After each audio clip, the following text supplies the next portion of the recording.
Ya, bagaimana perkembangan terbaru dari proses pencarian pesawat Malaysia Airlines MH370? Kita bergabung dengan rekan Andini Effendi yang saat ini berada di Kuala Lumpur, Malaysia. Andini, apa yang menjadi fokus pencarian hari ini? Apakah tetap di daerah perairan Laut China Selatan? Ralf, saat ini pencarian sudah diperluas, tidak hanya di Laut Cina Selatan, tapi juga ke Samudra Hindia, dan ini juga berdasarkan laporan dari pejabat TNI Angkatan Laut dari Amerika Serikat sendiri yang menyatakan bahwa ada kemungkinan bahwa pesawat MH370 ini berada di Samudra Hindia. Hal ini berdasarkan dari ping yang diterima atau signal yang diterima setelah pesawat lepas kontrol atau tidak ada lagi komunikasi pukul 1.07 waktu setempat pada Sabtu minggu lalu. Kemudian disinyalir ini akan sudah melewati perairan Selat Melaka kemudian menuju ke Samudra Hindia. Artinya ini jauh sekali melampaui dari titik awal hilangnya transmisi pada Sabtu minggu lalu. Kemudian juga ada informasi bahwa ini banyaknya ping ini mengindikasikan bahwa pesawat tersebut masih mengudara. Nah, memang hal ini juga sudah ditepis oleh pemerintah Malaysia sendiri dalam konferensi persnya kemarin bahwa tidak ada itu informasi bahwa pesawat mengudara 4-5 jam saat sudah kehilangan transmisi pada pukul 1 pagi itu. Dan ini juga sudah dikuatkan oleh pernyataan dari Rolls-Royce yang membuat mesin dari pesawat tersebut dan juga dari Boeing terutama yang juga membuat dari pesawat tersebut. Dan kemudian juga pencarian ke Samudra Hindia ini tentunya juga makin mempersulit karena seperti diketahui dari sebelumnya hanya di Teluk Thailand kemudian beralih ke Laut Cina Selatan sampai akhirnya ke Selat Melaka, dan Samudra Hindia merupakan samudra ketiga terbesar di dunia.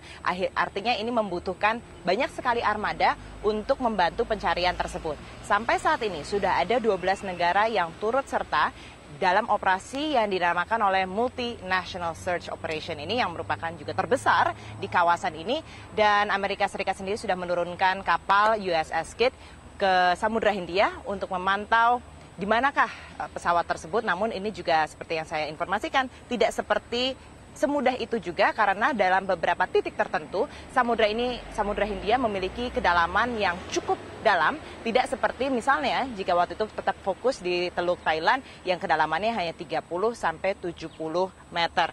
Dan tidak ada informasi bahwa akan ada penambahan armada sendiri. Dari China juga sudah memberikan sekitar ada 4 kapal perang, kemudian ada 4 kapal penjaga pantai, 8 pesawat, dan selain itu juga ada 10 satelit yang dikerahkan. Kenapa China begitu ambisius untuk dalam pencarian ini? Karena ada 150 penumpang yang ada di MH370 dan sampai saat ini keluarganya baik itu sudah masih ada di Beijing, kemudian juga ada beberapa yang diterbangkan ke Kuala Lumpur ini masih mencari keberadaan mereka. Walaupun ini di sini juga dipimpin oleh Malaysia proses pencarian sendiri, tapi China ikut andil besar, Ralf, dalam pencarian ini. Ya, lalu fokus bergeser sekarang ke pemerintah Malaysia, Andini, di mana banyak informasi yang simpang siur dan pemerintah Malaysia dinilai kurang transparan atau juga lamban memberikan informasi dan juga strateginya tidak jelas. Seperti yang Anda informasikan tadi bahwa pesawat diinformasikan sempat terbang 4 jam, kemudian dibantah oleh pemerintah Malaysia. Kemudian tim Vietnam sendiri sudah menarik tim SAR-nya karena juga frustrasi akan kinerja pemerintah Malaysia. Lalu saya mengutip media asing pagi tadi yang mengatakan bahwa ini ujian pertama yang sangat berat bagi rezim UMNO, mulai dari Mahathir sampai Badawi sampai dengan Najib Razak sampai saat ini belum pernah menghadapi cobaan seberat ini. Apa yang bisa Anda informasikan dari Kuala Lumpur terkait hal ini? Mungkin yang perlu diketahui, Ralf, kita melihat Malaysia sendiri juga ini baru pertama kalinya negara ini mendapatkan perhatian media internasional yang begitu besar. Jadi dalam hal untuk mengendalikan media sendiri pun mereka juga dibilang cukup baru karena cukup gagap sekali untuk menghadapi media-media dengan pertanyaan-pertanyaan yang begitu agresif, kemudian rasa curiosity yang begitu besar, dan mereka tidak terbiasa akan adanya hal ini. Saat press conference saja mereka hanya memberikan kesempatan pertama itu khusus untuk 5 media lokal lokal, kemudian baru media internasional boleh mengajukan pertanyaan. Dan jika pertanyaan itu sudah diajukan oleh media lokal, media internasional tidak boleh menanyakannya kembali.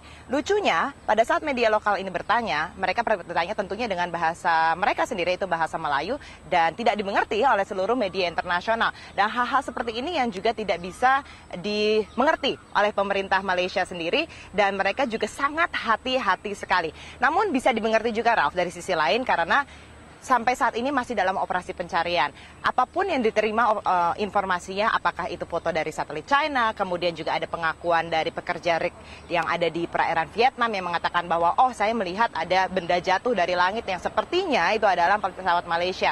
Mereka mencari hal-hal tersebut. Dan juga yang harus dimengerti adalah untuk mengontrol 12 negara mengerahkan angkatan udaranya, angkatan laut, bahkan ada juga angkatan daratnya. Itulah tidaklah mudah.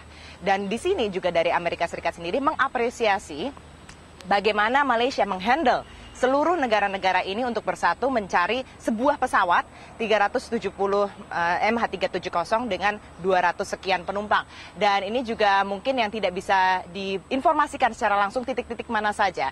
Jika kita bandingkan dengan pencarian di Indonesia waktu pada saat Adam Air, setiap harinya KNKT, Departemen Perhubungan, dan juga baik TNI itu memberikan titik-titik mana saja yang sudah dicari, yang sudah dicapai. Nah, di Malaysia, di Kuala Lumpur ini, itu tidak ada. Dan hal-hal seperti itulah yang diinginkan untuk media, agar bisa memberikan informasi yang lebih akurat, tidak hanya sekedar rumor, karena seperti Anda ketahui, banyak sekali informasi baru dan itu tidak keluar dari sumber yang jelas. Ralf.